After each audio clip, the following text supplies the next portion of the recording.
돌아가신 분들 망자 얘기도 하고 네. 뭐 상문도 얘기하고 그러는데요.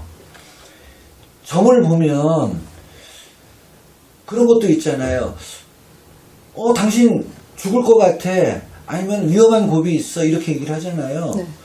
과연 망자가 될 사람에게 이렇게 운세적으로 이렇게 봤을 때 그런 것이 나타나나요? 몇 월 며칠 몇 시에 어떻게 될 것이다 네네. 라고까지는 아니더라도 수가 없는데 수가 생겼어. 근데 이 수가 굉장히 크게 나쁜 역할이 크다라고 할 때는 그게 심한 경우에는 그런 소리도 나올 수는 있어요. 근데 예를 들어서 당신은 뭐 이렇게 하면 죽어 이런 거는 우리 같은 사람들이 그렇게 말은 안 하죠. 또 안다 할지라도 그거는 저희가 해야 될 말은 아닌 거고. 근데 때로 그런 분들이 있어요. 딱 오시는데 네. 조상님이 먼저 보여야 되는데 사자분들이 먼저 따를 때 있어요. 아, 사자요? 네, 우리가 보는 사자가 있어요. 근데 제가 볼 때 제 눈에 사자는 사자로 보여요. 그러다 보면은 따라왔는데 왜 이 몸에 사자가 보일까 하면 이제 사자가 따라다녀서 좋을 일은 없어요. 왜냐? 죽을 수에 계속 노출되어 있는 거나 똑같거든요. 한 번은 고속도로를 달리는 중에 일을 끝내고 돌아가는 길이라 그럴 수 있겠다라고 생각을 했는데 자꾸 졸린데 잠을 깊이 자는 건 아닌데 자꾸 졸다 깨고 하는데 앞차에 네. 정말로 사자가 보이는 거예요. 저승사자들? 네.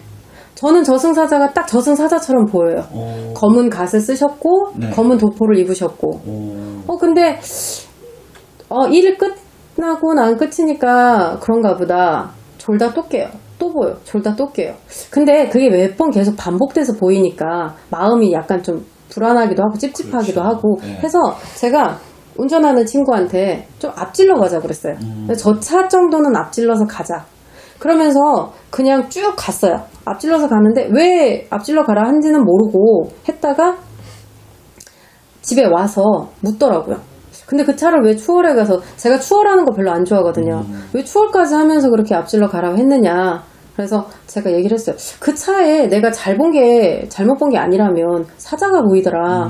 그래서 그냥 사고가 일어나지 않을까 싶어서 피해가자는 의미였다. 근데 이 친구가 호기심이 많았나 봐요. 그 언저리쯤 해가지고서나 그 도로에서 일어난 사고를 조사를 해봤는데 네. 그 차라고 안 봤으니까 확신은 할 수 없지만 저희 날짜와 저희 시간대에 거기서 자동차 전복 사고는 있었더라고요. 그래서 만약에 그 수를 저희가 만약에 같이 갔더라면 앞서거니 뒤서거니 해서 갔더라면 사고에 연루될 수도 있었었고. 그렇죠. 근데 거기서 이제 그 운전자는 사망됐다라고 나오는데 그걸 보고 한번 느낀 게 사자가 뜰 때는 근데 그 사자를 봤다고 그래서 제가 쫓아가서 사자를 없애줄 수는 없으니까 네네. 사자가 뜰 때는 이렇게 내 명이 아닌 다른 사람 명에 갈 수 있는 부명 행사라는 게 있을 수 있겠구나 라고 생각을 하거든요. 근데 그런 경우도 있었어요.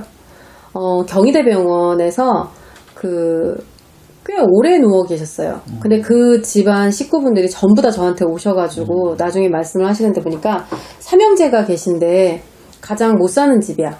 가장 못 사는 집에서 그때 아버지를 모신 거예요. 네. 아버지를 모셨는데 혼수 상태라 산소호흡기를 계속 끼고 계신 거예요. 근데 우리나라는 법적으로 산소호흡기를 끼게 되면 가족이든 의사든 인위적으로 뺄 수가 없잖아요. 그래서 돌아가실 날짜만 기다리는 건데 형편은 어려워지지 날짜는 시간은 계속 길어지시지. 근데 사시는 게 힘들다 보니까. 근데 그 와중에 아버님이 계시는데 그 와중에 또 남편까지 산소호흡기를 또 끼게 된 거예요. 참나.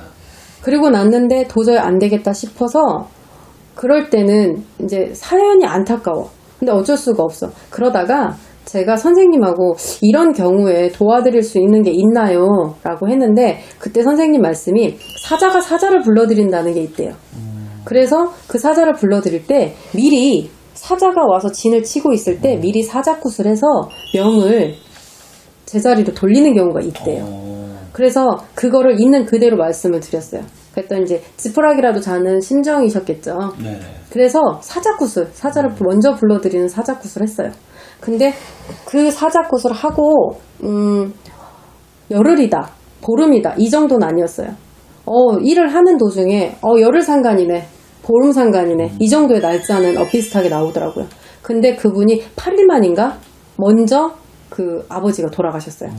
그러고 나셔서 장남 때문에 그 누워 계신 아버지는 아버지인데 네. 장남 때문에 돌아가시는 날짜가 한 해가 되면 안 되겠더라고요. 그래서 아버지 돌아가시는 사자굿을 끝내놓고 나서 남은 그 아빠 운세로 그 돌아가신 할아버지의 남은 명을 이어놨어요. 이어놓고 나니까 거기서 해를 넘기고 돌아가시더라고요. 그래서 그분들이 한참 다니시면서 그런 일도 있었는데 명은 하늘에서 정해져서 인간이 주관을 할 수는 없지만 정말 굳이 꼭 뭔가를 해야 되는 경우가 생긴다면 그건 하늘에서도 허락을 하시지 않나 싶은.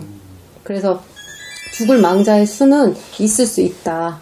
대신 보이면 안 죽어야 될 사람이 죽을 수 있는 건 잘 피해가야 되는 거고, 그리고 혹시나 돌아가시게 되는 상황이 된다라고 하면 굳이진 모습이 아닌 좋은 모습으로. 네. 그래서 명을 다 할 수 있게끔 도와드리는 게 저희가 해야 되는 일. 듣고 보니까 정말 그렇네요, 진짜. 네. 그래서 사람이 이렇게까지도 할 수 있구나라는 것도 느끼지만 그런 분들을 또 도울 수 있는 게 조상님이고 하늘님이고 우리네 무당이구나 해서 그럴 때는 해놓고도 슬픈 일인데 힘들었지만 약간 보람은 있는. 왜냐면은 돌아가시는 분도 중요하지만 지금 현재 남아서 살 수 있는 사람들이 살아가야 되는 이 현실이 더 중요하니까. 우리가 살기 위해서 점도 보고 일도 하고 먹고 사는 건데 그렇죠. 돌아가시는 분 아니면은 보이지는 않지만 존재한다는 조상님한테 매여서 우리 지금 현실에서 일어나는 일들이 많이 엉켜버린다면 그것 또한 맞지 않는 법이니까.